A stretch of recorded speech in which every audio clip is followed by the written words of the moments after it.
ನಮಸ್ಕಾರ, ಈ ನ್ಯೂಸ್ ಟಿವಿಗೆ ಸ್ವಾಗತ. ನಾನು ಶಿರೀಷಾ. ಮೊದಲಿಗೆ ಹೆಡ್ಲೈನ್ಸ್. ಚಿಕ್ಕಬಳ್ಳಾಪುರಕ್ಕೆ ಮೆಟ್ರೋ ಯೋಜನೆ ತರುವ ಕನಸು ನನ್ನದು. ಪುನರುಚ್ಚರಿಸಿದ ಶಾಸಕ ಪ್ರದೀಪ್ ಈಶ್ವರ್. ಪೆರೇಸಂದ್ರವನ್ನು ತಾಲೂಕು ಕೇಂದ್ರವನ್ನಾಗಿಸುವ ಭರವಸೆ. ಅರಣ್ಯ ಪ್ರದೇಶವೆಂದು ಗುರುತಿಸಿ ಕೂಚ ಹಾಕಲು ಹೊರಟ ಅಧಿಕಾರಿಗಳ ವಿರುದ್ಧ ಗ್ರಾಮಸ್ಥರು ಆಕ್ರೋಶ. ಕಾಂಗ್ರೆಸ್ ಆಡಳಿತದಲ್ಲಿ ಸಚಿವರಿಗೊಂದು ನ್ಯಾಯ, ರೈತರಿಗೊಂದು ನ್ಯಾಯನ ಎಂದು ಆಕ್ರೋಶ. ರಾಜ್ಯದ ದೊಡ್ಡ ದನಗಳ ಜಾತ್ರೆ ಕೋಲಾರದ ತೋರ್ನಹಳ್ಳಿ ಜಾತ್ರೆಗೆ ದಿನಾಂಕ ನಿಗದಿ. ಲಕ್ಷ ಲಕ್ಷ ಬಾಳುವ ರಾಸುಗಳನ್ನು ಹೈಟೆಕ್ ಆಗಿ ಆರೈಕೆ. ನಂದಿ ಬೆಟ್ಟದಲ್ಲಿ ಹೊಸ ವರ್ಷಾಚರಣೆಗೆ ಬ್ರೇಕ್. ಡಿಸೆಂಬರ್ 31ರ ಮಧ್ಯಾಹ್ನದಿಂದಲೇ ನಂದಿ ಬೆಟ್ಟ ಪ್ರವೇಶಕ್ಕೆ ನಿಷೇಧ.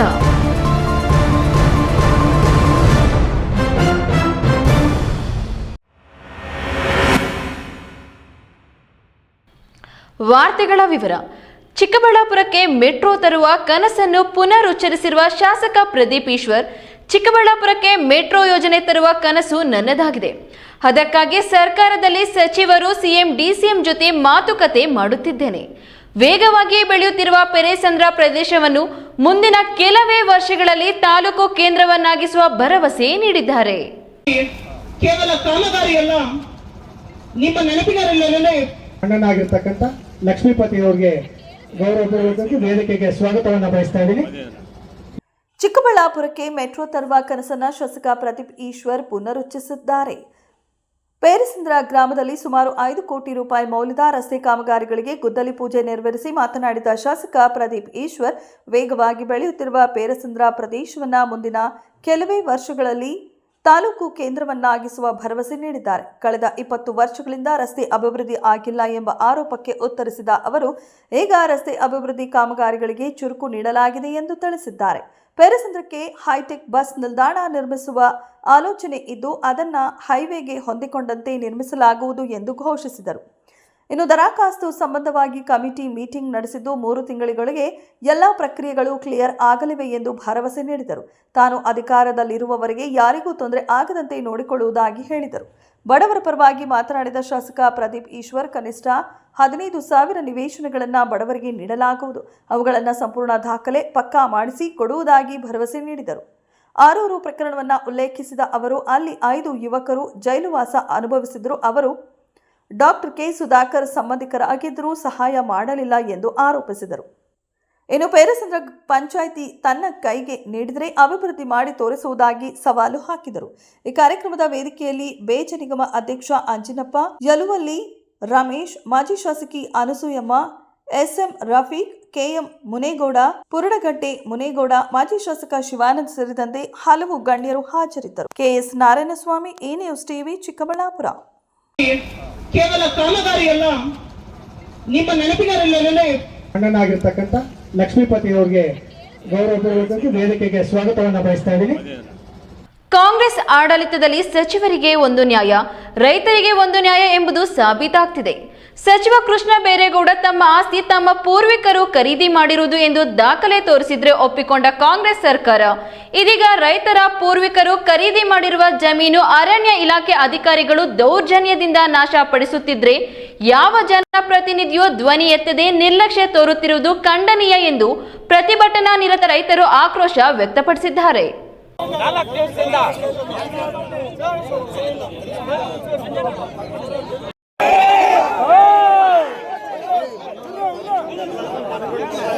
ಕೋಲಾರ ಜಿಲ್ಲೆಯ ಶ್ರೀನಿವಾಸಪುರ ತಾಲೂಕಿನಲ್ಲಿ ಕಳೆದ 3 ವರ್ಷಗಳಿಂದ ಅರಣ್ಯ ಇಲಾಖೆ ಅಧಿಕಾರಿಗಳು ರೈತರು ಖರೀದಿ ಹಾಗೂ ಮಂಜೂರು ಮಾಡಿಸಿಕೊಂಡಿರುವ ಜಮೀನನ್ನು ಜೆಸಿಬಿಗಳ ಮೂಲಕ ಬೆಳೆ ನಾಶ ಮಾಡಿ ಜಮೀನು ಕಸಿದುಕೊಳ್ಳುವ ಮೂಲಕ ದೌರ್ಜನ್ಯವೆಸಗುತ್ತಿದ್ದಾರೆ. ಈ ಸಂಬಂಧ ಕಳೆದ 4 ದಿನಗಳ ಹಿಂದೆ ತಾಲೂಕಿನ ದೊಡ್ಡಮಲದೊಡ್ಡಿ ಗ್ರಾಮದ ಬಳಿ ರೈತರ ಜಮೀನಿನಲ್ಲಿ ಅರಣ್ಯ ಇಲಾಖೆ ಅಧಿಕಾರಿಗಳು ಅರಣ್ಯ ಪ್ರದೇಶವೆಂದು ಗಡಿ ಗುರುತಿಸಿ ಕೂಚ ಹಾಕಲು ಹೊರಟಿದ್ರು. ಈ ಸಮಯದಲ್ಲಿ ರೈತರ ಹಾಗೂ ಅರಣ್ಯ ಇಲಾಖೆ ಸಿಬ್ಬಂದಿಯ ನಡುವೆ ತೀವ್ರ ಗಲಾಟೆ ನಡೆದ ಹಿನ್ನೆಲೆ ಶ್ರೀನಿವಾಸಪುರ ಪೊಲೀಸ್ ಠಾಣೆಯಲ್ಲಿ 10 ಜನ ರೈತರ ವಿರುದ್ಧ ಕ್ರಿಮಿನಲ್ ಪ್ರಕರಣ ದಾಖಲಾಗಿತ್ತು. ಹಾಗೂ ಶಿವಪುರ ಎಂಬ ಇಡೀ ಗ್ರಾಮ ಅರಣ್ಯಕ್ಕೆ ಸೇರುತ್ತದೆ ಎಂಬ ಸೂಚನೆಯು ಈಗಾಗಲೇ ಗ್ರಾಮಸ್ಥರಿಗೆ ತಲುಪಿದ್ದ ಹಿನ್ನೆಲೆ ರೊಚ್ಚಿಗೆದ್ದ ರೈತರು ಮತ್ತು ಗ್ರಾಮಸ್ಥರು ನೂರಾರು ಸಂಖ್ಯೆಯಲ್ಲಿ ವಲಯ ಅರಣ್ಯ ಅಧಿಕಾರಿಗಳ ಕಚೇರಿಯ ಮುಂದೆ ಉಗ್ರ ಪ್ರತಿಭಟನೆ ಹಮ್ಮಿಕೊಂಡಿದ್ದರು.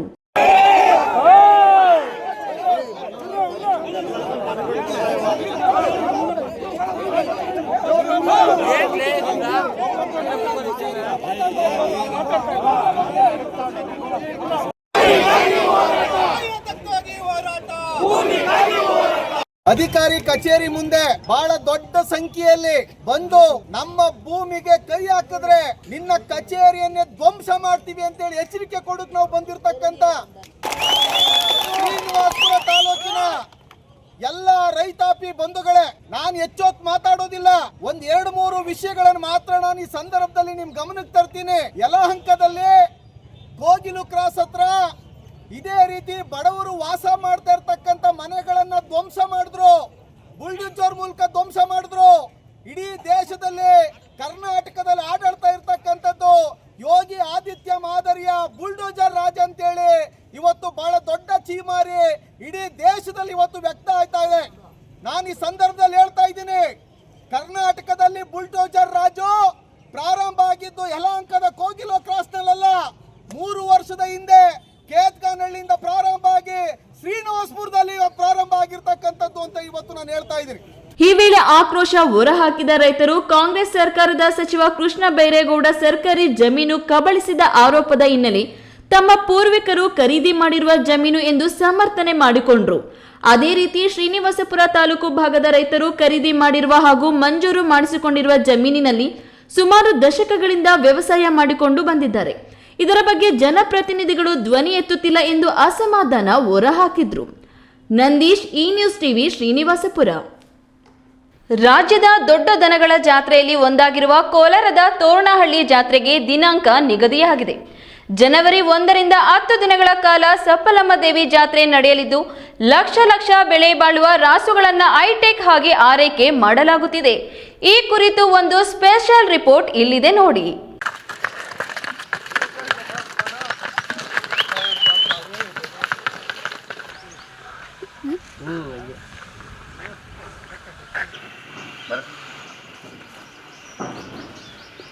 ಹೆಸರುಗಳೇ ನಿಕ್ಕಿಲ್ಲ ನೀವು ಹೆಸರುಗಳೇ ನಿಕ್ಕಿಲ್ಲ ಇಲ್ಲ ಅದಕ್ಕಿಂತ ಲಕ್ಷ್ಮಿ ಅಂತ ಹೆಣ್ಕಲ್ ಅದನ್ನು ಒಳ್ಳೆ ಹಾಲು ಕೊಟ್ಟಿರಬೇಕು.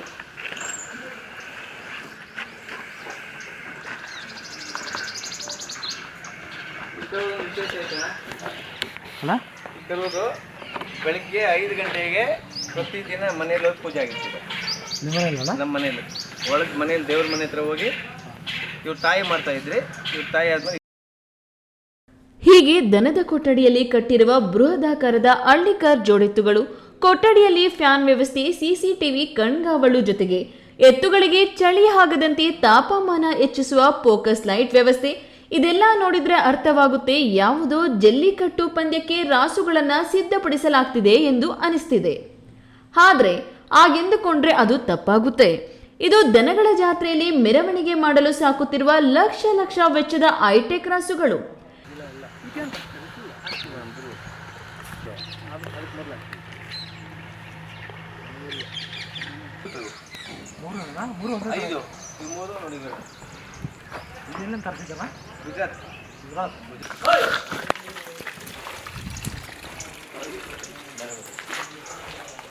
ಹೀಗೆ ಕೊಟ್ಟಿಗೆಯಲ್ಲಿ ಗಜ ಗಾಂಭೀರ್ಯದಿಂದ ನಿಂತಿರುವ ಹಳ್ಳಿಕರ್ ಜೋಡೆತ್ತುಗಳು ಕಂಡುಬಂದಿದ್ದು ಕೋಲಾರ ಜಿಲ್ಲೆಯ ಮಾಲೂರು ತಾಲೂಕಿನ ಕ್ಷೇತ್ರನಹಳ್ಳಿ ಗ್ರಾಮದಲ್ಲಿ.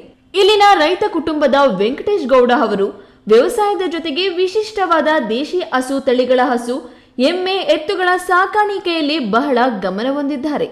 ತಾತ ಅಪ್ಪನ ಕಾಲದಿಂದಲೂ ಈ ಕುಟುಂಬ ದೇಸಿ ತಳಿಯ ದನಗಳ ಸಾಕಾಣಿಕೆ ಹಾಗೂ ಮಾರಾಟದಲ್ಲಿ ತಮ್ಮನ್ನ ತೊಡಗಿಸಿಕೊಂಡಿದ್ದಾರೆ.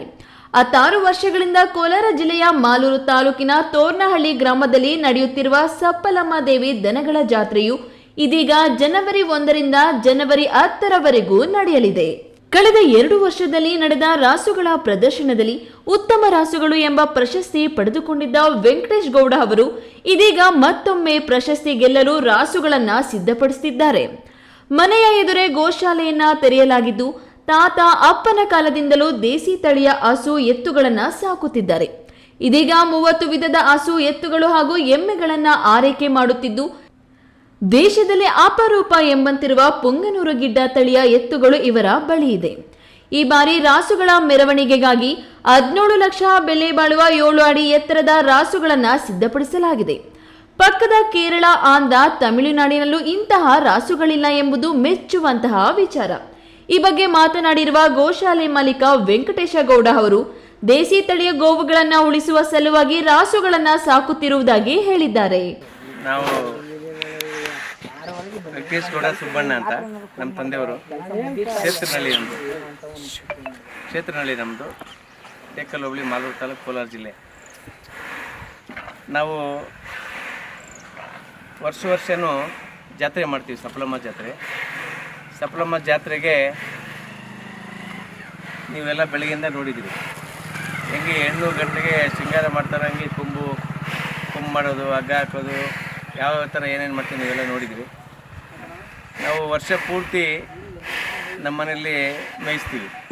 ಇನ್ನು ಎತ್ತುಗಳ ಆರೈಕೆಗಾಗಿ ಇವರು ಬಳಸುತ್ತಿರುವ ದಿನಸಿ ಪದಾರ್ಥಗಳನ್ನು ನೋಡಿದ್ರೆ ಒಮ್ಮೆ ಕಣ್ಣು ಉಬ್ಬೆರಿಸುವಂತೆ ಆಗುತ್ತೆ. ಪ್ರತಿನಿತ್ಯ ರಾಸುಗಳಿಗೆ ಉತ್ತಮ ಗುಣಮಟ್ಟದ ಹಾಲು, ನಾಟಿ ಮೊಟ್ಟೆ, ರವೆ, ಬೆಲ್ಲ, ಗೋಧಿ, ಇಂಡಿ, ನಾಟಿ ಹುಲ್ಲನ್ನ ಆಹಾರ ನೀಡಿ ಪೋಷಣೆ ಮಾಡಲಾಗುತ್ತಿದೆ.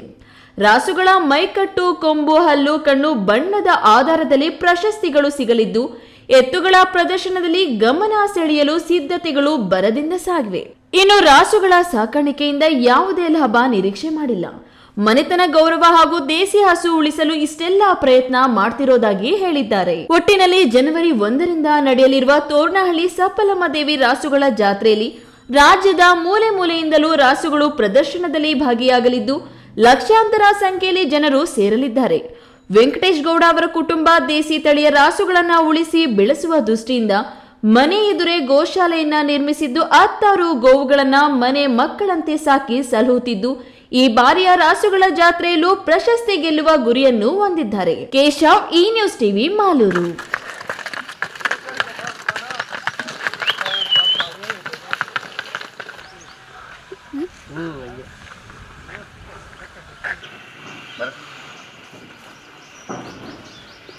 ಹೆಸರುಗಳೇ ನಿಕ್ಕಿಲ್ಲ ನಾವು ಹೆಸರುಗಳೇ ನಿಕ್ಕಿಲ್ಲ ಇಲ್ಲ, ಅದಕ್ಕಿಂತ ಲಕ್ಷ್ಮಿ ಅಂತ ಹೆಣ್ಕರು ಅದನ್ನು ಒಳ್ಳೆ ಹಾಲು ಕೊಟ್ಟಬೇಕು.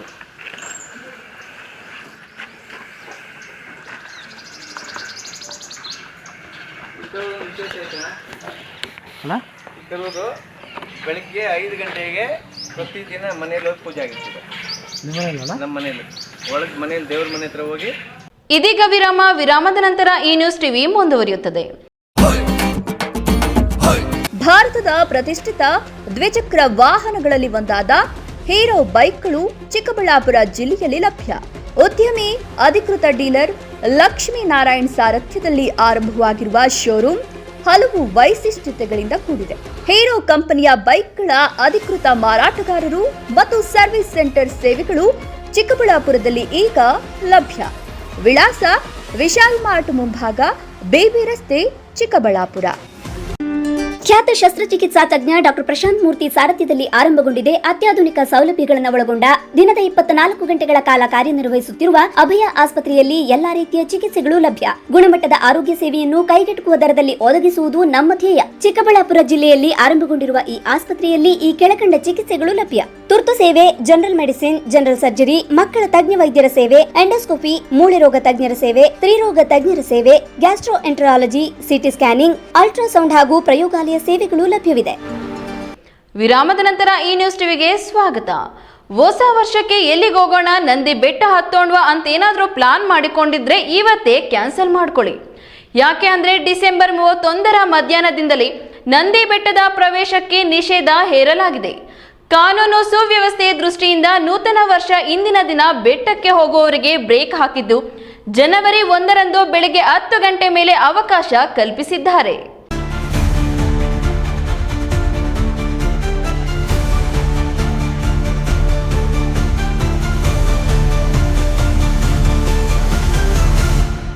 ಚಿಕ್ಕಬಳ್ಳಾಪುರ ತಾಲೂಕಿನ ನಂದಿ ಹೋಬಳಿಯ ಪ್ರಸಿದ್ಧ ಪ್ರವಾಸಿ ತಾಣವಾದ ನಂದಿ ಗಿರಿಧಾಮದಲ್ಲಿ 2026ರ ಹೊಸ ವರ್ಷ ಆಚರಣೆಯ ಸಂದರ್ಭದಲ್ಲಿ ಕಾನೂನು ಸುವ್ಯವಸ್ಥೆ ಕಾಪಾಡುವ ಹಿತದೃಷ್ಟಿಯಿಂದ ನಂದಿ ಗಿರಿಧಾಮಕ್ಕೆ ಮುಂಗಡವಾಗಿ ಅತಿಥಿ ಕೊಠಡಿಗಳನ್ನು ಕಾಯ್ದಿರಿಸಿರುವ ಪ್ರವಾಸಿಗರನ್ನು ಹೊರತುಪಡಿಸಿ 2025ರ ಡಿಸೆಂಬರ್ 31ರ ಮಧ್ಯಾಹ್ನ 2 ಗಂಟೆಯಿಂದ 2026ರ ಜನವರಿ 1ರ ಬೆಳಗ್ಗೆ 10 ಗಂಟೆಯವರೆಗೆ ಸಾರ್ವಜನಿಕರ ಪ್ರವಾಸಿಗರ ಪ್ರವೇಶವನ್ನು ನಿಷೇಧಿಸಿ ಜಿಲ್ಲಾಧಿಕಾರಿ ಪಿಎನ್ ರವೀಂದ್ರ ಆದೇಶ ಹೊರಡಿಸಿದ್ದಾರೆ.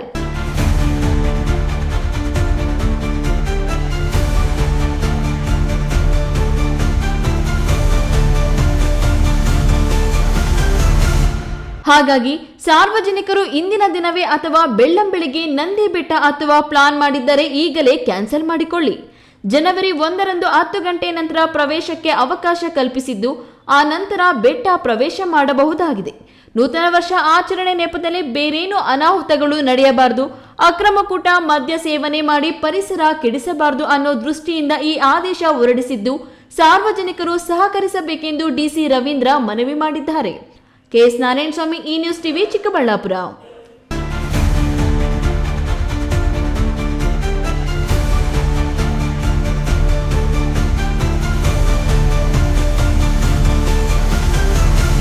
ದೊಡ್ಡಬಳ್ಳಾಪುರ ವಿಧಾನಸಭಾ ಕ್ಷೇತ್ರದ ಶಾಸಕ ಮುನಿರಾಜು ಅವರ ಹೇಳಿಕೆ ಎಡವಟ್ಟಿನಿಂದಾಗಿ ಇದೀಗ ದೇವನಹಳ್ಳಿ ವಿಧಾನಸಭಾ ಕ್ಷೇತ್ರದ ಸುಣಘಟ್ಟ ಗ್ರಾಮಸ್ಥರ ನಿದ್ದೆ ಕೆಡಿಸಿದೆ. ಸುಣಘಟ್ಟ ಗ್ರಾಮದ ಅಂಚಿನಲ್ಲಿ ಕೆಐಎಡಿಬಿ ಪ್ರದೇಶದ 5.5 ಎಕರೆ ಪ್ರದೇಶದಲ್ಲಿ ಅವೈಜ್ಞಾನಿಕ ತ್ಯಾಜ್ಯ ಘಟಕ ಸ್ಥಾಪನೆ ಮಾಡಲು ಹೊರಟಿರುವುದು ಗ್ರಾಮಸ್ಥರ ಆಕ್ರೋಶಕ್ಕೆ ಕಾರಣವಾಗಿದೆ.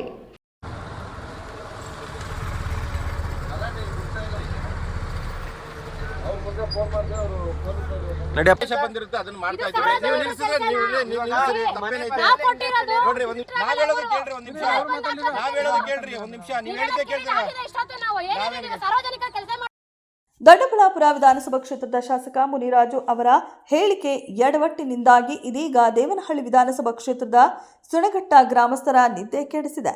ದೇವನಹಳ್ಳಿ ತಾಲೂಕಿನ ಸುಣಘಟ್ಟ ಗ್ರಾಮದ ಹಂಚಿನಲ್ಲಿ ಕೆಐಎಡಿಬಿ ಪ್ರದೇಶ ಇರುವುದರಿಂದ ದೊಡ್ಡಬಳ್ಳಾಪುರ ವಿಧಾನಸಭಾ ಕ್ಷೇತ್ರದ ಧೀರಜ್ ಮುನಿರಾಜು ದೊಡ್ಡಬಳ್ಳಾಪುರದಲ್ಲಿ ನೀಡಿದ ಪತ್ರಿಕಾ ಹೇಳಿಕೆಯಲ್ಲಿ ದೊಡ್ಡಬಳ್ಳಾಪುರ ವಿಧಾನಸಭಾ ಕ್ಷೇತ್ರದ ಕೋಳೂರು ಗ್ರಾಮದಲ್ಲಿ ಸುಮಾರು 5.5 ಎಕರೆ ಹೊಸ ವಿಲೇವಾರಿಗೆ ಸಂಬಂಧಿಸಿದಂತೆ ಸಣ್ಣ ಹಳ್ಳಿಗೆ ತೊಂದರೆ ಆಗಬಾರದು ಎಂಬ ಉದ್ದೇಶದಿಂದ ಸುಣಘಟ್ಟ ಗ್ರಾಮದ ಹಂಚಿನಲ್ಲಿ ಕೆಐಎಡಿಬಿ ಪ್ರದೇಶದ 5.5 ಎಕರೆ ಪ್ರದೇಶದಲ್ಲಿ ಅವೈಜ್ಞಾನಿಕ ತ್ಯಾಜ್ಯ ಘಟಕ ಸ್ಥಾಪನೆ ಮಾಡಲು ಹೊರಟಿದ್ದಾರೆ ಎಂಬ ಆರೋಪದಡಿ ಸುಣಘಟ್ಟ ಗ್ರಾಮಸ್ಥರ ಆಕ್ರೋಶಕ್ಕೆ ಕಾರಣವಾಗಿದೆ.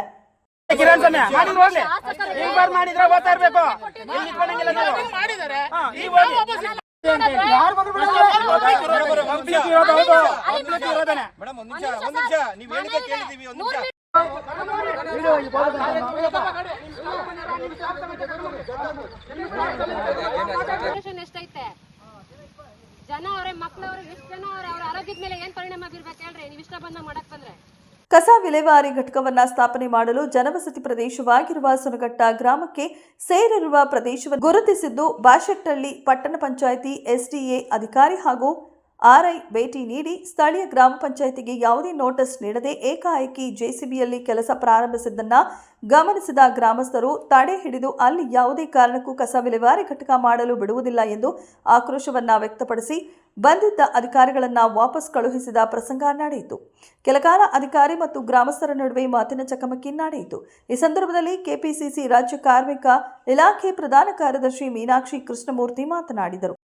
ಮಾನ್ಯ ಶಾಸಕರು ದೊಡ್ಡಬಳ್ಳಾಪುರ ತಾಲೂಕಿನ ಧೀರಜ್ ಮುನಿರಾಜು ಅವರು ದೊಡ್ಡಬಳ್ಳಾಪುರ ತಾಲೂಕು ಕೋಳೂರಲ್ಲಾಗಿರುವಂತ ಕಸ ವಿಲೇವಾರಿ ಘಟಕನ ದೊಡ್ಡಬಳ್ಳಾಪುರ ಕಾನ್ಸ್ಟಿಟ್ಯೂನ್ಸಿ ಆಗಿದೆ, ದೊಡ್ಡಬಳ್ಳಾಪುರ ಕಾನ್ಸ್ಟಿಟ್ಯೂನ್ಸಿ ಬಿಟ್ಟು ಹೊರತುಪಡಿಸಿ ದೊಡ್ಡಬಳ್ಳಾಪುರ ಬಿಟ್ಟು ದೇವನಹಳ್ಳಿ ಕಾನ್ಸ್ಟಿಟ್ಯೂನ್ಸಿಗೆ ಬಂದು ಅವ್ರು ಕಸ ತುಂಬ್ತಿದ್ದಾರೆ. ಇಲ್ಲಿ ಬಂದು 100 ಮೀಟರ್ ಇಲ್ಲ, ನಮ್ಮ ಹಳ್ಳಿ ಬಂದ್ಬಿಟ್ಟು 100 ಮೀಟರ್ ಇಲ್ಲ, ಮನೆ ಅಕ್ಕಪಕ್ಕ ಇದೆ. ಮನೆ ಅಕ್ಕಪಕ್ಕ ಬಂದ್ಬಿಟ್ಟು ಇಲ್ಲಿ ಪಾಪ್ಯುಲೇಷನ್ ಇದೆ, ನಮ್ಮೂರಲ್ಲಿ ಹುಡುಗರು ಮಕ್ಕಳಿದ್ದಾರೆ, ತುಂಬಾ ಹೆಚ್ಚು ಜನರಿದ್ದಾರೆ. ಆ ಜನರ ಆರೋಗ್ಯನ ಕೆಡಿಸೋದಕ್ಕೆ ಇವರು ಒಂದು ಶಾಸಕರಾಗಿ ಜನನ ಕಾಪಾಡಬೇಕು, ಆರೋಗ್ಯನ. ಇವರು ಆ ಕಾನ್ಸ್ಟಿಟ್ಯೂನ್ಸಿ ಚೆನ್ನಾಗಿರ್ಲಿ, ನಮ್ಮ ದೇವನಹಳ್ಳಿ ಕಾನ್ಸ್ಟಿಟ್ಯೂನ್ಸಿ ಹಾಳಾಗೋಗ್ಲಿ ಅಂತ ನಮ್ಮ ಏರಿಯಾದಲ್ಲಿ ಬಂದು ಕಸ ವಿಲೇವಾರಿ ಘಟಕನ ಮಾಡ್ತಿದ್ದಾರೆ. ಗ್ರಾಮಸ್ಥ ರೈತ ನಂಜನಮೂರ್ತಿ ಮಾತನಾಡಿ ತಮ್ಮ ಆಕ್ರೋಶ ವ್ಯಕ್ತಪಡಿಸಿದರು. 70 ಲಕ್ಷ ಕೊಡ್ತೀನಿ ಇವಾಗ ನಾನು ಒಬ್ಬ ಮೇಲೆ ಸಂಬಳ ಇರ್ತೀನಿ. 70 ಲಕ್ಷ ತಗೊಳ್ತಾ ಇಲ್ಲ ಅವನು.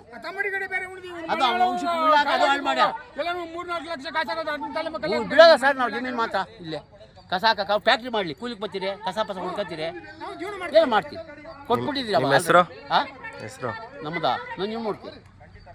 ಹೈದರ್ ಸಾಬ್, ಈ ನ್ಯೂಸ್ ಟಿವಿ, ದೇವನಹಳ್ಳಿ.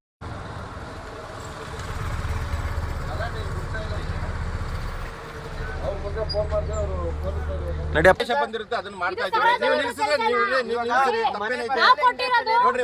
ನಾವ್ ಹೇಳೋದು ಕೇಳ್ರಿ, ಒಂದ್ ನಿಮಿಷ ನಾವ್ ಹೇಳೋದು ಕೇಳ್ರಿ, ಒಂದ್ ನಿಮಿಷ ನೀವ್ ಹೇಳಿದ್ದೆ ಕೇಳ್ರಿ. ಚಿಕ್ಕಬಳ್ಳಾಪುರ ತಾಲೂಕು ಅಜ್ಜವಾರ ಗೇಟ್ ಬಳಿ 3 ದಿನಗಳ ಹಿಂದೆ ಬೈಕ್ ಅಪಘಾತದಲ್ಲಿ ಒಂದೇ ಊರಿನ 4 ಮಂದಿ ನಿಧನ ಹೊಂದಿದ ಅಜ್ಜವಾರ ಗ್ರಾಮಕ್ಕೆ ಕಾಂಗ್ರೆಸ್ ಯುವ ಮುಖಂಡ ರಕ್ಷಾ ರಾಮಯ್ಯ ತೆರಳಿ ಕುಟುಂಬಗಳಿಗೆ ಸಾಂತ್ವನ ಹೇಳಿ ತಲಾ 50,000 ರೂಗಳ ಧನ ಸಹಾಯ ನೀಡಿದರು. ಇದೊಂದು ದುರಂತ ಘಟನೆ. ಮಕ್ಕಳ ಕಳೆದುಕೊಂಡ ಪೋಷಕರಿಗೆ ಉಂಟಾಗಿರುವ ದುಃಖಕ್ಕೆ ನಾನು ಸಾಂತ್ವನ ಹೇಳಬಲ್ಲೆ ಅಷ್ಟೇ. ಆ ದುಃಖ ಭರಿಸುವ ಶಕ್ತಿ ದೇವರು ಕಲ್ಪಿಸಲಿ ಎಂದರು.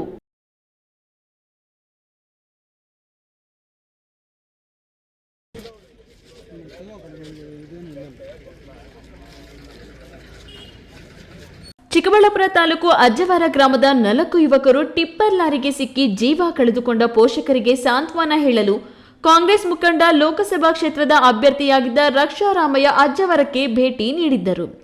ಅಪಘಾತ ನಡೆದಾಗ ಊರಲ್ಲಿ ಇರಲಿಲ್ಲದ ಕಾರಣ ತಡವಾಗಿ ಅಜ್ಜವಾರ ಗ್ರಾಮಕ್ಕೆ ಭೇಟಿ ನೀಡಿ ನೊಂದ ಕುಟುಂಬಗಳ ಪೋಷಕರನ್ನು ಸಂತೈಸಿ ಮಕ್ಕಳನ್ನ ಕಳೆದುಕೊಂಡವರ ದುಃಖ ಎತ್ತವರಿಗೆ ಮಾತ್ರ ಗೊತ್ತು.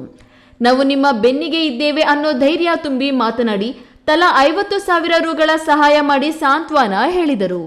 ಈ ವೇಳೆ ಮಾಧ್ಯಮದವರೊಂದಿಗೆ ಮಾತನಾಡಿ 4 ಜನ ಒಂದೇ ದಿನ ರಸ್ತೆ ಅಪಘಾತದಲ್ಲಿ ಜೀವ ಕಳೆದುಕೊಂಡಿರುವುದು ತುಂಬಾ ದುಃಖದ ಸಂಗತಿ. ಎಲ್ಲರೂ ಯುವಕರೇ. ಮನೆ ಜವಾಬ್ದಾರಿ ಹೊತ್ತು ತಂದೆ ತಾಯಿಗಳಿಗೆ ಆಶ್ರಯವಾಗಬೇಕಿತ್ತು. ಯುವಕರು ವಾಹನ ಚಲಾಯಿಸುವಾಗ ಹೆಲ್ಮೆಟ್ ಕಡ್ಡಾಯವಾಗಿ ಧರಿಸುವ ಅಭ್ಯಾಸ ಮಾಡಿಕೊಳ್ಳಬೇಕು. ಹೆಲ್ಮೆಟ್ ಧರಿಸುವುದು ಪೊಲೀಸರು ದಂಡ ಹಾಕ್ತಾರೆ ಅನ್ನೋ ಭಯಕ್ಕೆ ಅಲ್ಲ, ಜೀವ ರಕ್ಷಣೆಗೆ ಹಾಕಬೇಕು. ಇನ್ನು ರಸ್ತೆ ಅಕ್ಕಪಕ್ಕ ನಾಮಫಲಕಗಳು, ರಸ್ತೆ ವಿಭಜಕಗಳು ಇಲ್ಲದೆ ಹೋದ್ರೆ, ರಸ್ತೆ ಉಬ್ಬುಗಳು ಇಲ್ಲದೆ ಹೋದ್ರೂ ಸಹ ಅಪಘಾತ ಆಗುವ ಸಾಧ್ಯತೆ ಹೆಚ್ಚಾಗಿದೆ ಎಂದರು. ಆ ಮಟ್ಟಕ್ಕೆ ಮಾತಾಡಲ್ಲ ಇವಾಗ, ಯಾಕಂದರೆ ಅಫಿಷಿಯಲ್ ಲೆವೆಲಲ್ಲಿ ನಮ್ಮ ರೋಡ್ ಸೇಫ್ಟಿಗೆ ಏನೇನು ಮೇಂಟೈನ್ ಮಾಡಬೇಕು ಅದು ನಮ್ಮ ಕೈಲಿರ್ತೀವಲ್ಲ. ಸೊ ಡೈರೆಕ್ಟಾಗಿ ರೂಲ್ಸ್ ನಿಯಮ ಮಾಡಿ ಡೈರೆಕ್ಟಾಗಿ ಟಿಪ್ಪರ್ ಡ್ರೈವರ್ಗಳಿಗೆ ಮಾತ್ರ ಅಲ್ಲ, ಓನರ್ಗಳಿಗೂ ಇದನ್ನು ಫೈನ್ಗಳು ಹಾಕಬೇಕಿದೆ. ಹೈಯೆಸ್ಟ್ ಓನರ್ಗಳಿಗೆ ಫೈನ್ ಹಾಕಿದ್ರೇ ಈ ಸ್ವಲ್ಪ ರಿಯಲೈಸೇಷನ್ ಆಗುತ್ತೆ. ಯಾಕಂದರೆ ಇವಾಗ ಈ ಒಂದು ಘಟನೆಯಲ್ಲಿ ನೋಡಿ, ಇಡೀ ಸ್ಟೇಟ್, ಇಡೀ ನಮ್ಮ ದೇಶದಲ್ಲಿ ಇದ್ರ ಬಗ್ಗೆ ಮಾತಾಡ್ತಾರೆ. ಒಬ್ಬ ಹುಡುಗಂದು ವಯಸ್ಸು 14, ಒಬ್ಬಂದು 18, 20, ಈ ವಯಸ್ಸುಗಳಲ್ಲಿ ಈಗೆಲ್ಲ ಮದುವೆ ಆಗಿ 6 ತಿಂಗಳುಗಳಾಗಿದೆ. ಸೊ ಇದು ಬೇರೆಯವ್ರ ಮೇಲೆ ಬ್ಲೇಮ್ ಮಾಡೋದಕ್ಕಿಂತ ನಾವು ಇದಕ್ಕೆ ಆ್ಯಕ್ಷನ್ ಎತ್ಕೊಂಡು ಈ ಜನತೆಗೆ ರಿಲೀಫ್ ಬರೋಂಗೆ ಆಕ್ಸಿಡೆಂಟ್ಗಳು ಕಮ್ಮಿ ಆಗಬೇಕಿದೆ. ಇನ್ನು ಬೇರೆ ಬೇರೆ ಭಾಗಗಳಲ್ಲಿ ಆ್ಯಕ್ಷನ್ ಕಮ್ಮಿ ಆಗಿದ್ರೂ ಪಬ್ಲಿಕ್ ನ್ಯೂಸ್ ಆಗಲ್ಲ ಜಾಸ್ತಿ. ಆದರೆ ಇದೇ ಒಂದು ಸಮಯ, ಇದನ್ನು ಎತ್ಕೊಂಡು ನಾವು ಕರೆಕ್ಟಾಗಿ ರೋಡ್ ರೂಲ್ಸ್ನ ಫಾಲೋ ಮಾಡೋಂಗೆ ಯುವಕರಿಗೆ ಸ್ವಲ್ಪ ಎಜುಕೇಷನ್ ಕೊಡಬೇಕು, ಪ್ಲಸ್ ಡ್ರೈವರ್ಗಳಿಗೂ ಎಜುಕೇಷನ್ ಕೊಡಬೇಕಿದೆ. ಈ ವೇಳೆ ಕಾಂಗ್ರೆಸ್ ಮುಖಂಡರಾದ ಭರಣಿ ವೆಂಕಟೇಶ್, ತಾಲೂಕು ಸೊಸೈಟಿ ಮಾಜಿ ಅಧ್ಯಕ್ಷ ಆವಲರೆಡ್ಡಿ, ಮಿಲ್ಟನ್ ವೆಂಕಟೇಶ್, ಜಗದೀಶ್, ದರ್ಶನ್ ಇತರರು ಜೊತೆಗಿದ್ದರು. ಕೆಎಸ್ ನಾರಾಯಣ ಸ್ವಾಮಿ, ಈ ನ್ಯೂಸ್ ಟಿವಿ, ಚಿಕ್ಕಬಳ್ಳಾಪುರ.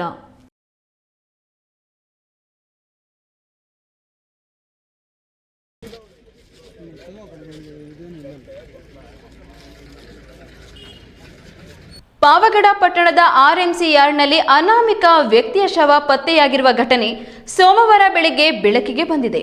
ಪ್ರತಿ ಸೋಮವಾರ ನಡೆಯುವ ತರಕಾರಿ ಹಾಗೂ ಕುರಿ ಸಂತೆಗೆ ಬಂದ ಜನರು ಶವವನ್ನು ಕಂಡು ಬೆಚ್ಚಿ ಬಿದ್ದ ತಕ್ಷಣ ಪೊಲೀಸರ ಗಮನಕ್ಕೆ ತಂದಿದ್ದಾರೆ.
ಎಲ್ಲ ಏಕಾದಶಿಗಳಿಗಿಂತ ಶ್ರೇಷ್ಠವಾದ ವೈಕುಂಠ ಏಕಾದಶಿ ಎಂದು ಸ್ವರ್ಗದ ಬಾಗಿಲು ತೆರೆದಿರುತ್ತದೆ. ಭಗವಂತನನ್ನು ನೆನೆಸಿದ್ರೆ ಮೋಕ್ಷ ಪ್ರಾಪ್ತಿಯಾಗುತ್ತದೆ ಎಂಬ ಹಿನ್ನೆಲೆಯಲ್ಲಿ ನಾಳೆ ಮಂಗಳವಾರ ವೈಕುಂಠ ಏಕಾದಶಿ ಹಿನ್ನೆಲೆಯಲ್ಲಿ ವಿಷ್ಣು ದೇವಾಲಯಗಳು ಶೃಂಗಾರಗೊಂಡಿದ್ದು ಬೆಳಗ್ಗೆಯಿಂದಲೇ ವಿಶೇಷ ಪೂಜೆ ಉತ್ತರ ದ್ವಾರ ಬಾಗಿಲನ್ನು ತೆರೆಯಲಿದೆ. ಚಿಕ್ಕಬಳ್ಳಾಪುರ ಜಿಲ್ಲೆಯ ಪ್ರಮುಖ ವಿಷ್ಣು ದೇವಾಲಯಗಳಲ್ಲಿ ಸಡಗರ ಮನೆ ಮಾಡಿದೆ. ಸಾಗುಡುಂಬಾನಾಮಸ್ಯ ಯಜಮಾನಸ್ಯ ಗೋತ್ರೋದ್ಭವಸ್ಯ ಗೆನ್ನೇರಿ ಗೋತ್ರೋದ್ಭವಸ್ಯ ಶಾಂತಮ್ಮ ನಾಮ್ಯ ರಮೇಶ್. ವೈಕುಂಠ ಏಕಾದಶಿಯ ಜೊತೆಗೆ ದ್ವಾದಶಿ ಮರುದಿನವೇ ವರ್ಷಾಚರಣೆ ಬಂದಿರುವುದು ಈ ಬಾರಿಯ ವಿಶೇಷ. ವೈಕುಂಠ ಏಕಾದಶಿ ಹಿನ್ನೆಲೆಯಲ್ಲಿ ಕಳೆದೊಂದು ವಾರದಿಂದಲೂ ವಿಷ್ಣು, ವೆಂಕಟೇಶ್ವರ, ಶ್ರೀನಿವಾಸ, ರಂಗನಾಥ, ಕೃಷ್ಣ, ರಾಮ, ಹನುಮನ ದೇವಾಲಯಗಳಲ್ಲಿ ಅದ್ದೂರಿ ಸಿದ್ಧತೆಗಳನ್ನು ಮಾಡಿಕೊಳ್ಳಲಾಗಿದೆ. ಮಂಗಳವಾರ ಬೆಳಗ್ಗೆ 5 ಗಂಟೆಯಿಂದಲೇ ವಿಶೇಷ ಪೂಜೆಗಳನ್ನು ಹಮ್ಮಿಕೊಳ್ಳಲಾಗಿದೆ. ಚಿಕ್ಕಬಳ್ಳಾಪುರ ಜಿಲ್ಲೆಯ ಇತಿಹಾಸ ಪ್ರಸಿದ್ಧ ಗಡಿದಂ ಶ್ರೀ ವೆಂಕಟೇಶ್ವರ ದೇವಾಲಯ, ಆದಿನಾರಾಯಣ ಸ್ವಾಮಿ ದೇವಾಲಯ, ರಂಗಸ್ಥಳದ ಶ್ರೀ ರಂಗನಾಥ ದೇವಾಲಯ, ಶ್ರೀನಿವಾಸ ಸಾಗರದ ಶ್ರೀ ವೆಂಕಟರಮಣ ಸ್ವಾಮಿ ದೇವಾಲಯ, ಕಂದವರದ ಶ್ರೀ ವೆಂಕಟರಮಣ ದೇವಾಲಯ, ಶಿಡ್ಲಘಟ್ಟ, ತಲಕಾಯಲ ಬೆಟ್ಟದ ಶ್ರೀ ವೆಂಕಟರಮಣ ಸ್ವಾಮಿ ದೇವಾಲಯ, ಚಿಂತಾಮಣಿ ತಾಲೂಕಿನ ಕೋಣಕುಂಟು ವೆಂಕಟರಮಣ ಸ್ವಾಮಿ ದೇವಾಲಯ, ಗೌರಿಬಿದನೂರು ತಾಲೂಕು ಡಿಪಾಳ್ಯ ವೆಂಕಟರಮಣ ಸ್ವಾಮಿ ದೇವಾಲಯ, ಕೋಟೆ ಶ್ರೀ ವೆಂಕಟರಮಣ ಸ್ವಾಮಿ ದೇವಾಲಯ, ಮುದಿಗೆರೆ ಚನ್ನಕೇಶವ ಸ್ವಾಮಿ ದೇವಾಲಯ ಸೇರಿದಂತೆ ಅನೇಕ ವಿಷ್ಣು ದೇವಾಲಯಗಳಲ್ಲಿ ವಿಶೇಷ ಅಲಂಕಾರ, ಪ್ರಾಕಾರೋತ್ಸವ, ದೇವರ ಉತ್ಸವಗಳನ್ನು ಹಮ್ಮಿಕೊಂಡಿದ್ದು ಆಗಮಿಸುವಂತಹ ಭಕ್ತರಿಗೆ ಪ್ರಸಾದ ವಿನಿಯೋಗ ಏರ್ಪಡಿಸಲಾಗಿದೆ. ಕೆಎಸ್ ನಾರಾಯಣ ಸ್ವಾಮಿ, ಈ ನ್ಯೂಸ್ ಟಿವಿ, ಚಿಕ್ಕಬಳ್ಳಾಪುರ. ಮಕ್ಕಳು ಭವಿಷ್ಯದ ನಾಯಕರು. ನಮ್ಮ ಸಂಸ್ಕೃತಿ, ನೃತ್ಯ, ಸಂಗೀತ, ಕಲೆಗಳಿಂದ ಮಕ್ಕಳಿಗೆ ಹಲವಾರು ರೀತಿಯ ಉಪಯೋಗಗಳಿವೆ. ಇವುಗಳನ್ನು ಕಾಪಾಡುವಂತಹ ಜವಾಬ್ದಾರಿ ಪೋಷಕರ ಮೇಲಿದೆ ಎಂದು ಚಿಂತಾಮಣಿ ಉಪವಿಭಾಗದ ಡಿವೈಎಸ್ಪಿ ಮುರಳೀಧರ್ ತಿಳಿಸಿದರು.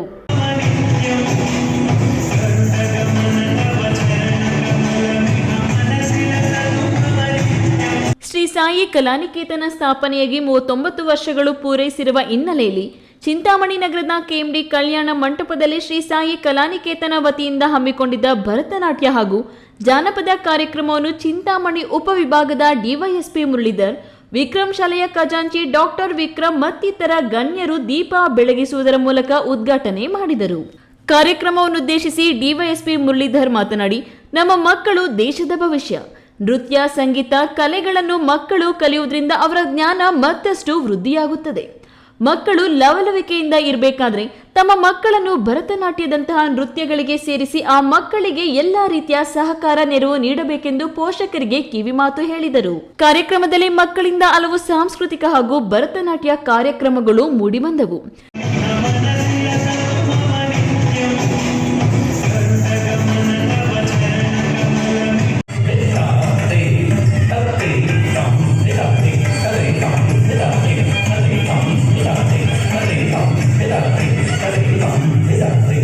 ಈ ಸಂದರ್ಭದಲ್ಲಿ ವಿಕ್ರಮ್ ಶಾಲೆಯ ಖಜಾಂಚಿ ಡಾಕ್ಟರ್ ವಿಕ್ರಮ್, ಸರ್ಕಾರದ ನಿವೃತ್ತ ಉಪ ಕಾರ್ಯದರ್ಶಿ ಎಚ್.ವಿ. ರಾಮಚಂದ್ರರಾವ್, ನಗರ ಠಾಣೆಯ ಆರಕ್ಷಕ ನಿರೀಕ್ಷಕರಾದ ವಿಜಯಕುಮಾರ್, ಶ್ರೀ ಸಾಯಿ ಕಲಾನಿಕೇತನ ಸಂಸ್ಥೆಯ ಅಧ್ಯಕ್ಷ ಜಾನಕಿರಾಮ್, ನಿರ್ದೇಶಕಿ ಭಾಮಾಮಣಿ ಇನ್ನಿತರರು ಉಪಸ್ಥಿತರಿದ್ದರು. ಬಿ ದೇವಪ್ಪ, ಈ ನ್ಯೂಸ್ ಟಿವಿ, ಚಿಂತಾಮಣಿ. ಚಿಕ್ಕಬಳ್ಳಾಪುರ ವಾಪಸಂದ್ರದಲ್ಲಿರುವ ಪುರಾಣ ಪ್ರಸಿದ್ಧ ಧಾರ್ಮಿಕ ಕ್ಷೇತ್ರವಾದ ಶ್ರೀ ರಂಗನಾಥ ಸ್ವಾಮಿ ದೇವಾಲಯದಲ್ಲಿ ಇಂದು ಶ್ರೀದೇವಿ ಭೂದೇವಿ ಸಮೇತ ಶ್ರೀ ರಂಗನಾಥ ಸ್ವಾಮಿಯ ಕಲ್ಯಾಣ ಮಹೋತ್ಸವವನ್ನು ಅತ್ಯಂತ ಶ್ರದ್ಧಾ ಭಕ್ತಿ ಭಾವದಿಂದ ನೆರವೇರಿಸಲಾಯಿತು. ಈ ಮಹೋತ್ಸವದಲ್ಲಿ ನೂರಾರು ಸಂಖ್ಯೆಯಲ್ಲಿ ಭಕ್ತರು ಭಾಗವಹಿಸಿ ಧಾರ್ಮಿಕ ಸಂಭ್ರಮಕ್ಕೆ ಸಾಕ್ಷಿಯಾದರು.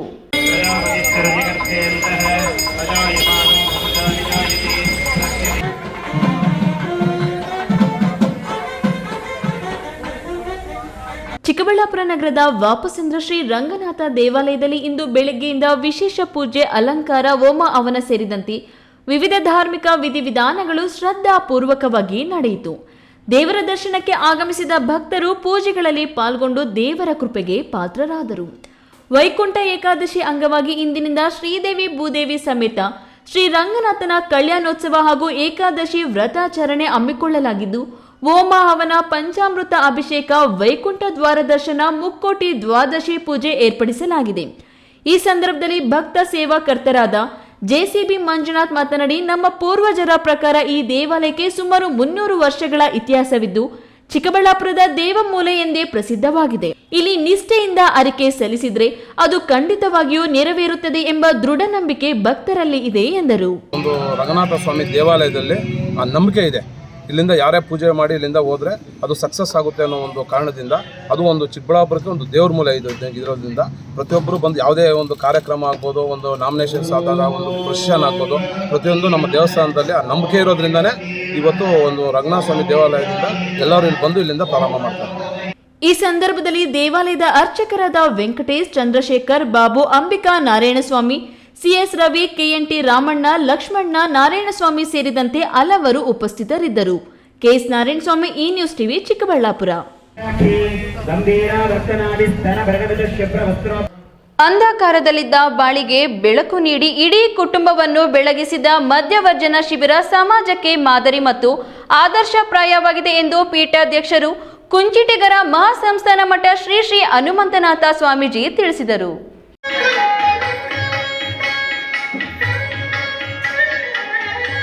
ಸ್ಥಳೀಯ ಸಂಘ ಸಂಸ್ಥೆಗಳು ಹಾಗೂ ಗಣ್ಯರ ಸಹಕಾರದೊಂದಿಗೆ 2026ನೇ ಮದ್ಯವರ್ಜನ ಶಿಬಿರವನ್ನು ಗೌರಿಬಿದನೂರಿನ ತೊಂಡೇಬಾವಿ ಗ್ರಾಮದ ಶ್ರೀ ಆಂಜನೇಯ ಸ್ವಾಮಿ ದೇವಸ್ಥಾನದ ಸಮುದಾಯದ ಭವನದಲ್ಲಿ ಆಯೋಜಿಸಿದ್ದ ಸಮಾರೋಪ ಸಮಾರಂಭದಲ್ಲಿ ಕುಂಚಿಟಿಗರ ಮಹಾಸಂಸ್ಥಾನದ ಪೀಠಾಧ್ಯಕ್ಷ ಶ್ರೀ ಹನುಮಂತನಾಥ ಸ್ವಾಮೀಜಿ ಆಶೀರ್ವಚನ ನೀಡಿ ಸಮಾಜದಲ್ಲಿರುವ ಪ್ರತಿಯೊಬ್ಬನಿಗೂ ಸಂಸ್ಕಾರ ಕೊಡುವ ಕಾರ್ಯ ನಡೆಯಬೇಕು. ಒಬ್ಬ ವ್ಯಕ್ತಿಯನ್ನು ಪರಿವರ್ತನೆ ಮಾಡಿ ಸಂಸ್ಕಾರ ಕೊಡುವ ಕಾರ್ಯ ಶ್ರೇಷ್ಠ ಮತ್ತು ಪುಣ್ಯ ಕಾರ್ಯ. ಪ್ರಸ್ತುತ ದಿನಗಳಲ್ಲಿ ಡ್ರಗ್ಸ್ ಮಾಫಿಯಾ ಮೊದಲಾದ ದುಶ್ಚಟಗಳ ಆವಳಿಯಿಂದ ಸಮಾಜದ ಸ್ವಾಸ್ಥ್ಯ ಕೆಡುವಂತಹ ಸಂದರ್ಭದಲ್ಲಿ ಶ್ರೀ ಕ್ಷೇತ್ರ ಧರ್ಮಸ್ಥಳ ಗ್ರಾಮಾಭಿವೃದ್ಧಿ ಯೋಜನೆಯ ಶಿಬಿರಗಳು ಸಮಾಜಕ್ಕೆ ಮಾದರಿ ಎಂದು ತಿಳಿಸಿದರು. ರಾಜ್ಯ ಸರ್ಕಾರ ಮತ್ತೆ 170-80 ಮದ್ಯದ ಪರವಾನಗಿಗಳನ್ನು ಕೊಟ್ಟಿದ್ದು ಇಷ್ಟು ಕೋಟಿ ಲಾಭ ಅಂತ ಹೇಳಿ ಇವತ್ತು ಸರ್ಕಾರಗಳು ಬಾಯಿ ಬಡಿತಾ ಇದ್ದಾವೆ. 200-300 ಅಂತ ನಾವು ಮುನೇಗೌಡರಾಗ್ಲೇ ಮಾತಾಡ್ತಾ ಇದ್ವಿ. ಇವತ್ತು ಪೆಟ್ರೋಲ್ ಬಂಕಿಗೂ ಎಣ್ಣೆಗೆ ವ್ಯತ್ಯಾಸ, ನಾವು ಹಳ್ಳಿಗಾರಿದ್ರೆ ಇವು ಹಳ್ಳಿಗಾರಿದಾವೆ ಅಂತ ಹೇಳಿ. ಇನ್ನು ಸ್ವಲ್ಪ ದಿನ ಹೋದ್ರೆ ಸೊಸೈಟಿಗೂ ಕೂಡ 1 kg ಅಕ್ಕಿ ಜೊತೆ 1 ಕ್ವಾರ್ಟರ್ ಎಣ್ಣೆ ಕೊಡ್ತೀವಿ ಅಂತ ಸರ್ಕಾರ ಘೋಷಣೆ ಮಾಡಿದ್ರು ಕೂಡ ಬಹಳ ಆಧಾರದಲ್ಲಿ ಸ್ವೀಕಾರ ಮಾಡುವಂತ ಒಳ್ಳೆತನ ಇವೆಲ್ಲ ಮತದಾರ ಪ್ರಜೆಗಳು ಇವೆಲ್ಲ ಕೂಡ ಸಮರ್ಪಕವಾಗಿ ಸ್ವೀಕಾರ ಮಾಡಿಕೊಂಡಿದ್ದೀವಿ. ಈ ಸರ್ಕಾರ ಎಲ್ಲ ಯೋಜನೆಗಳ ಮೇಲೆ ಮದ್ಯಪಾನ ಸೇವನೆ ಮಾಡಲಿ ಅಂತಲೂ ಕೂಡ ಒಂದು ಮಾಡಿಕೊಂಡಿದೆ. ಕುಡಿರಿ ಅಂತ ಹೇಳೋದಿವ್ರೆ, ಕುಡಿಬೇಡಿ ಅಂತ ಹೇಳೋದಿವ್ರೆ. ಅಂದ್ರೆ ತಾನು ಕಳ್ಳ ಪರ ನಂಬ ಅನ್ನುವಂಥದ್ದು ಯೋಜನೆಗಳು ಸರ್ಕಾರದ ಯೋಜನೆಗಳು. ಶಿಬಿರಾರ್ಥಿಗಳಿಂದ ಅನುಭವ ಕಥನ ಮತ್ತು ವಿವಿಧ ಸ್ಪರ್ಧೆಗಳಲ್ಲಿ ಭಾಗವಹಿಸಿ ವಿಜೇತರಾದ ಶಿಬಿರಾರ್ಥಿಗಳಿಗೆ ಬಹುಮಾನ ವಿತರಣೆ ನಡೆಯಿತು. ಶಿಬಿರವನ್ನು ಯಶಸ್ವಿಯಾಗಿ ನಿರ್ವಹಿಸಲು ಕಾರಣೀಕರ್ತರಾದ ಶ್ರೀ ಕ್ಷೇತ್ರ ಧರ್ಮಸ್ಥಳ ಗ್ರಾಮಾಭಿವೃದ್ಧಿ ಯೋಜನೆ ಬಿಸಿ ಟ್ರಸ್ಟ್ ತೊಂಡೇಬಾವಿ ವಲಯ ಮೇಲ್ವಿಚಾರಕರಾದ ನರಸಿಂಹಮೂರ್ತಿ ಅವರನ್ನು ಸನ್ಮಾನಿಸಲಾಯಿತು. ಮದ್ಯವರ್ಜನ ಶಿಬಿರದಲ್ಲಿ 40 ಶಿಕ್ಷಾರ್ಥಿಗಳು ಭಾಗವಹಿಸಿದ್ರು. ಈ ವೇಳೆ ಅಖಿಲ ಕರ್ನಾಟಕ ಜನಜಾಗೃತಿ ವೇದಿಕೆ ಟ್ರಸ್ಟ್ ಚಿಕ್ಕಬಳ್ಳಾಪುರ ಜಿಲ್ಲೆಯ ಅಧ್ಯಕ್ಷರಾದ ಮುನೇಗೌಡ, ಕೋಚಿಮೂಲ್ ನಿರ್ದೇಶಕರಾದ ಜೆ ಕಾಂತರಾಜು, ಶ್ರೀ ಕ್ಷೇತ್ರ ಧರ್ಮಸ್ಥಳ ಗ್ರಾಮಾಭಿವೃದ್ಧಿ ಯೋಜನೆ ಬಿಸಿ ಟ್ರಸ್ಟ್ನ ಜಿಲ್ಲಾ ನಿರ್ದೇಶಕರಾದ ಪ್ರಶಾಂತ್, ಜನಜಾಗೃತಿ ವೇದಿಕೆ ಪ್ರಾದೇಶಿಕ ವಿಭಾಗ ಯೋಜನಾಧಿಕಾರಿ ತಿಮ್ಮಯ್ಯ ನಾಯ್ಕ್, ಪ್ರಶಾಂತ್ ದೇಶ್ಮುಖ್, ವಕೀಲರ ಸಂಘದ ಅಧ್ಯಕ್ಷ ದಿನೇಶ್ ಕುಮಾರ್ ಮುಂತಾದವರು ಉಪಸ್ಥಿತರಿದ್ದರು. ಪ್ರದೀಪ್, ಈ ನ್ಯೂಸ್ ಟಿವಿ, ಗೌರಿಬಿದನೂರು. ಕೋಲಾರ ನಗರದ ಕವಾಯತು ಮೈದಾನದಲ್ಲಿ ಜಿಲ್ಲಾ ಪೊಲೀಸರು ಸೋಮವಾರ ಹಮ್ಮಿಕೊಂಡಿದ್ದ ಆಸ್ತಿ ವಾಪಸ್ ವಾರ್ಷಿಕ ಪರೇಡ್ನಲ್ಲಿ 533 ಪ್ರಕರಣಗಳ ಒಟ್ಟು 2.57 ಕೋಟಿ ಮೌಲ್ಯದ ವಿವಿಧ ವಸ್ತುಗಳನ್ನು ಮಾಲೀಕರಿಗೆ ಹಿಂತಿರುಗಿಸಿದ್ದಾರೆ.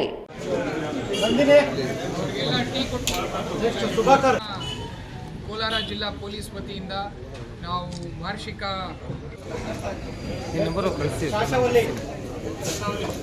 2025ರಲ್ಲಿ ವಿವಿಧ ಪೊಲೀಸ್ ಠಾಣೆಗಳಲ್ಲಿ ದಾಖಲಾಗಿದ್ದ ವಿವಿಧ ಕಳವು ಪ್ರಕರಣಗಳನ್ನು ಪತ್ತೆ ಹಚ್ಚಿ ಆರೋಪಿಗಳಿಂದ ವಶಪಡಿಸಿಕೊಂಡಿದ್ದ ನಗದು, ಚಿನ್ನ, ಬೆಳ್ಳಿ, ಮೊಬೈಲ್, ದ್ವಿಚಕ್ರ ವಾಹನ ಹಾಗೂ ಇತರ ವಸ್ತುಗಳನ್ನು ಕೋಲಾರ ಜಿಲ್ಲಾ ಪೊಲೀಸ್ ವರಿಷ್ಠಾಧಿಕಾರಿ ನಿಖಿಲ್ ಪಿ ನೇತೃತ್ವದಲ್ಲಿ ಸಂಬಂಧಿತ ಮಾಲೀಕರಿಗೆ ವಾಪಸ್ ನೀಡಲಾಯಿತು.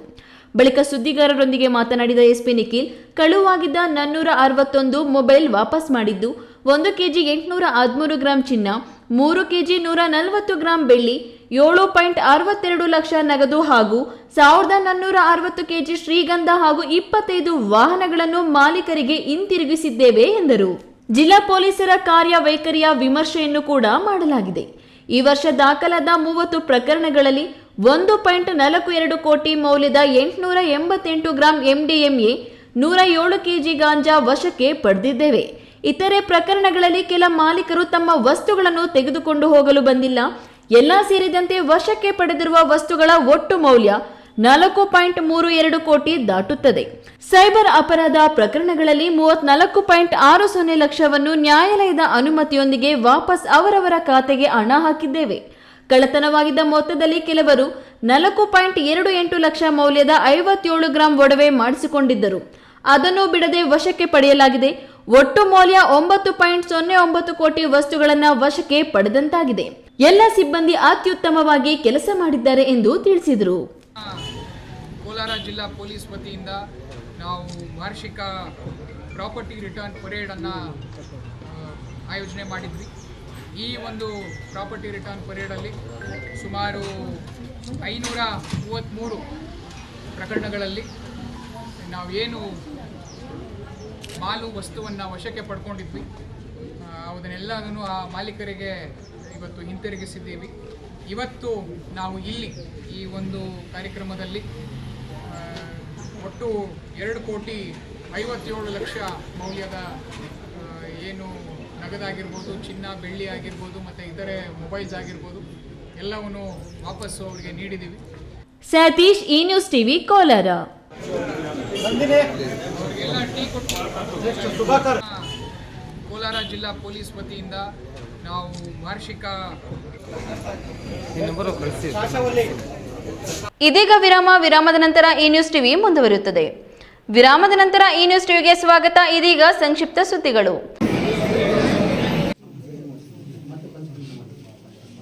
1300 ವರ್ಷದ ಇತಿಹಾಸ ಹೊಂದಿರುವ ತುಮಕೂರು ಜಿಲ್ಲೆ ಪಾವಗಡ ತಾಲೂಕಿನ ಶ್ರೀ ನಿಡಗಲ್ ಕಷ್ಟಹರ ಪಾರ್ಶ್ವನಾಥ ಸ್ವಾಮಿ ದೇವಾಲಯದ ಸಮಗ್ರ ಅಭಿವೃದ್ಧಿಗೆ 1 ಕೋಟಿ ರು ದೇಣಿಗೆ ನೀಡುವುದಾಗಿ ಸಾಂಖ್ಯಿಕ ಯೋಜನಾ ಆಯೋಗದ ಸಚಿವ ಡಿ ಸುಧಾಕರ್ ಅವರು ಭರವಸೆ ನೀಡಿದರು.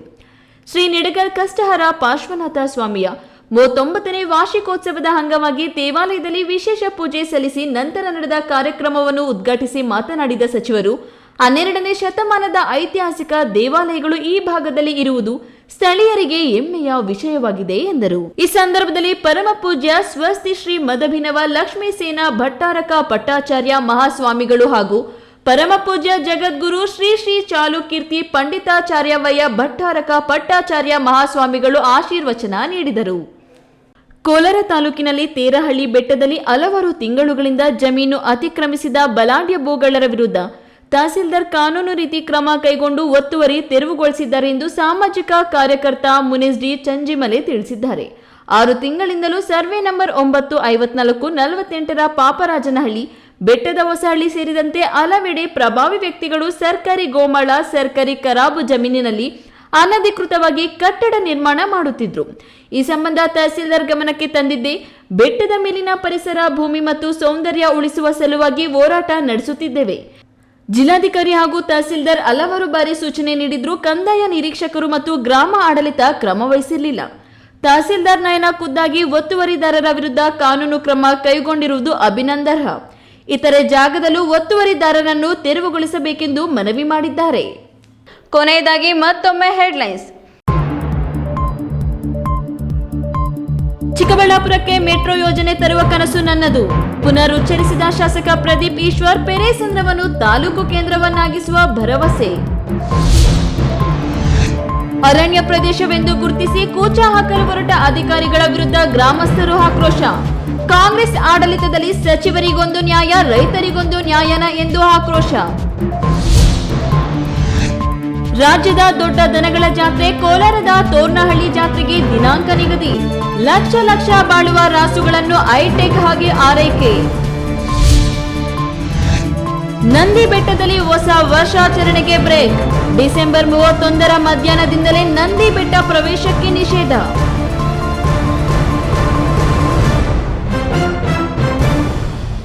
ದಿನನಿತ್ಯದ ಸುದ್ದಿ ಸ್ವಾರಸ್ಯಕ್ಕಾಗಿ ತಪ್ಪದೆ ವೀಕ್ಷಿಸಿ ಈ ನ್ಯೂಸ್ ಟಿವಿ. ಕಷ್ಟಪಟ್ಟು ಹಣ ಕೊಡಿಸಿ ಒಡವೆ ಮಾಡಿಸಿರ್ತೀರಿ. ಮಕ್ಕಳ ಉನ್ನತ ವ್ಯಾಸಕ್ಕೋ, ಅವ್ರ ಮದ್ವೆಗೋ ಅಥವಾ ಯಾವ್ದಾದ್ರೂ ಆರೋಗ್ಯ ಸಮಸ್ಯೆ ಬಂದಾಗ ಹಣ ಬೇಕಾಗತ್ತೆ. ಆ ಚಿನ್ನವನ್ನ ಮಾರೋಕೆ ಅಂತ ಹೋದಾಗ ಬೇಕಾಬಿಟ್ಟಿ ಬೆಲೆ ಕೇಳ್ತಾರೆ ಅನ್ನೋ ಚಿಂತೆಲಿದ್ದೀರಾ? ಇನ್ನು ಮುಂದೆ ಆ ಚಿಂತೆ ಮಾಡೋ ಪ್ರಮೇಯನೇ ಇಲ್ಲ. ಹಿಂದೆ ಹಿಂದೂಸ್ತಾನ್ ಗೋಲ್ಡ್ ಕಂಪನಿಗೆ ಬನ್ನಿ. ತಾವು ಅಡ ಇಟ್ಟಿರೋ ಚಿನ್ನವನ್ನ ತಕ್ಷಣ ಬಿಡಿಸಿ ಇಂದಿನ ಆನ್ಲೈನ್ ಬೆಲೆಗೆ ಕೊಂಡ್ಕೊಂಡು ಕೂಡಲೇ ಬಾಕಿ ಹಣವನ್ನ ನಿಮ್ ಕೈ ಕೊಡ್ತಾರೆ. ನಿಮ್ಮ ಕನಸಿನ ಸಾಕಾರಕ್ಕೆ ಜೊತೆ ಆಗ್ತಾರೆ. ಹಿಂದೂಸ್ತಾನ್ ಗೋಲ್ಡ್ ಕಂಪನಿ, ಇದು ನಿಮ್ಮ ಕಂಪನಿ ಅಲ್ಲ, ನಮ್ಮೆಲ್ಲರ ಕಂಪನಿ.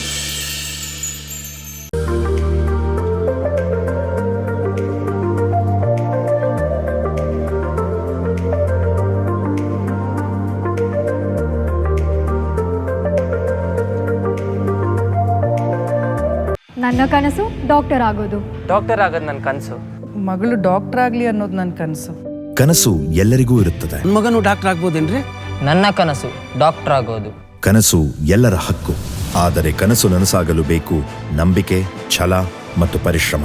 ಪರಿಶ್ರಮ ನೀಟ್ ಅಕಾಡೆಮಿ.